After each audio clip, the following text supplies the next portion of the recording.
नवीन sir तथा सम्पूर्ण red प्रोजेक्टलाई म हार्दिक आभार व्यक्त गर्न चाहन्छु।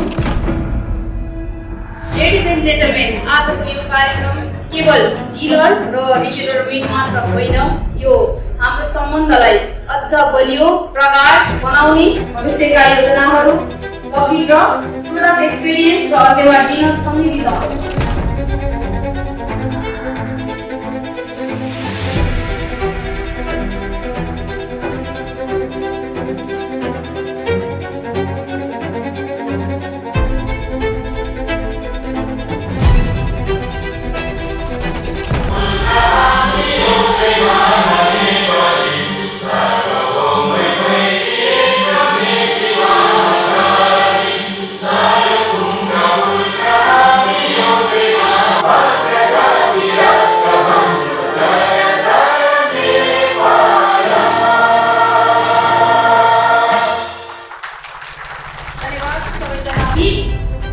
उज्यालोको प्रतीक मात्र होइन, यो ज्ञानको प्रतीक हो, आशाको प्रतीक हो, विश्वास र भरोसाको प्रतीक हो।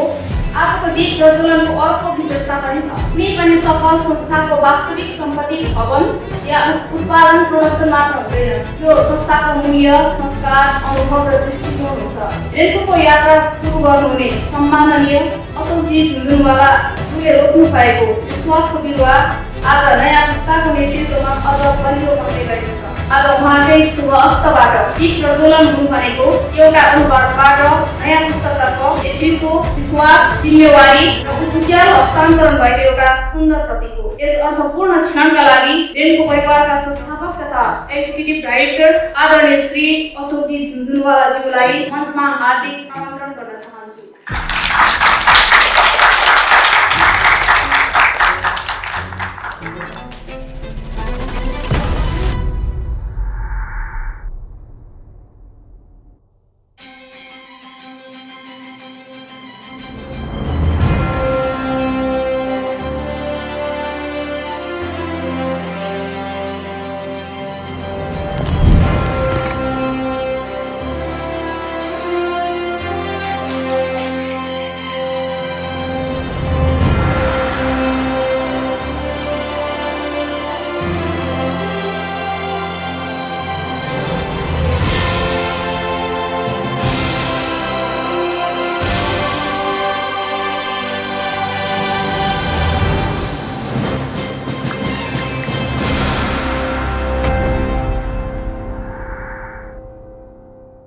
धन्यवाद।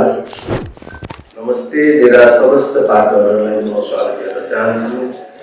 तपाईँहरूले यो सानो छोटो इन्भिटेसनमा यसरी आइदिएर हाम्रो यो कार्यक्रमलाई सफल बनाइदिनुभयोमा धेरै धेरै धन्यवाद दिन चाहन्छु।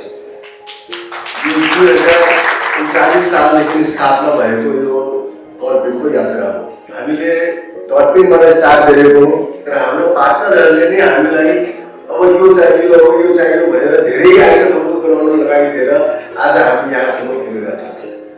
किनभने हाम्रो विश्वास र हाम्रो जुन हामीले प्रोडक्टहरू उत्पादन गऱ्यौँ त्यो प्रोडक्ट सबैले मन पराइदिएर र गुणस्तरीय भएको हुनाले उहाँहरूले हरेकचोटि हामीलाई प्रेरणा दिनुभयो र त्यो प्रेरणाले नै हामी आज एकभन्दा अर्को प्रोडक्टहरू बनाउँदै गयौँ र आज यति प्रोडक्ट हामीसँग छ जुन चाहिँ हामी एउटा पुरा बास्केट, जो स्टेसनरीको बास्केटको रूपमा हामी त्यसलाई लिन सक्छौँ। धेरै कुराहरू हामीले जोडिसकेका छौँ, अझ पनि हाम्रो धेरै प्रोडक्टहरू आउँदैछन् र हामी तपाईँको साथ जहिले पनि यसै प्रकारको साथको हामी आशा राख्दछौँ र यति शब्द बोल्दै म आफ्नो 2 शब्द यही बुझाउँछु।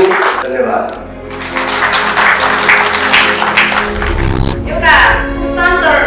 एउटा पुस्ताको हस्तान्तरण जस्तो लागिरहेको छ मलाई आजको कार्यक्रम।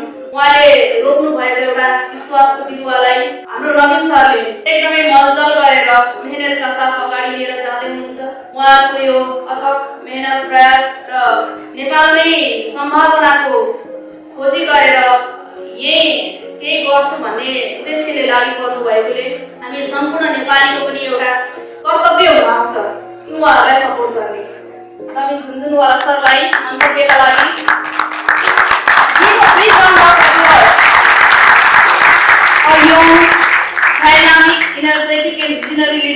हाम्रो रेडको परिवारलाई समय दिनुभएकोमा म हार्दिक तपाईँहरूलाई धन्यवाद र स्वागत गर्न चाहन्छु। युट्युबमा सबभन्दा पहिला म एउटा सानो दृश्य यो फोटो देखिराख्नु भएको छ। धेरैले चिन्नुहुन्छ होला, उहाँ राजा वीरेन्द्र 40 वर्ष पुरानो फोटो हो। त्यो बेला एउटा एक्जिबिसनमा हामीले एक्जिबिट गरिरहेको थियौँ र उहाँले आफ्नो पाइला टेकेर हामीलाई भिजिट गर्नुभएको थियो। त्यहाँदेखिको आजको सफर मैले 15 वर्ष भइसक्यो कम्पनीमा जोडेको, तर मेरो अनुभव भनेको 45 वर्षको।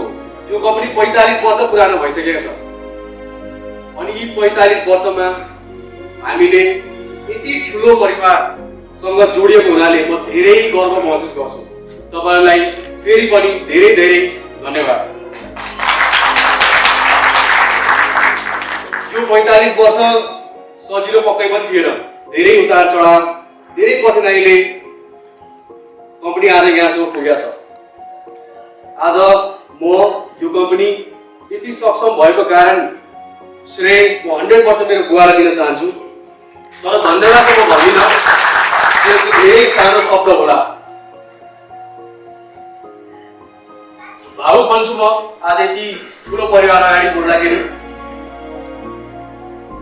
रेङ्कोको एउटा सबभन्दा ठुलो चाहना के हो भने हामी जहिले पनि भाटबडी जान्छौँ, पसलमा जान्छौँ, मेड इन नेपाल, नेपालको नाम हेर्ने बित्तिकै नाकको खुम्चाएर सामान फिर्ता राख्छौँ। कुनै राम्रो विदेशी सामान छ, इन्डियन सामान छ कि भनेर लिन खोज्छौँ। मेरो यो मात्र चाहना छ हामी विदेशी ब्रान्डसँग प्रतिस्पर्धा गर्न सकौँ र रेङ्कोको सामान छ भने तपाईँहरूले ढुक्क भएर यो सामान छ, गुणस्तरीय छ भनेर युज गर्न सकोस्।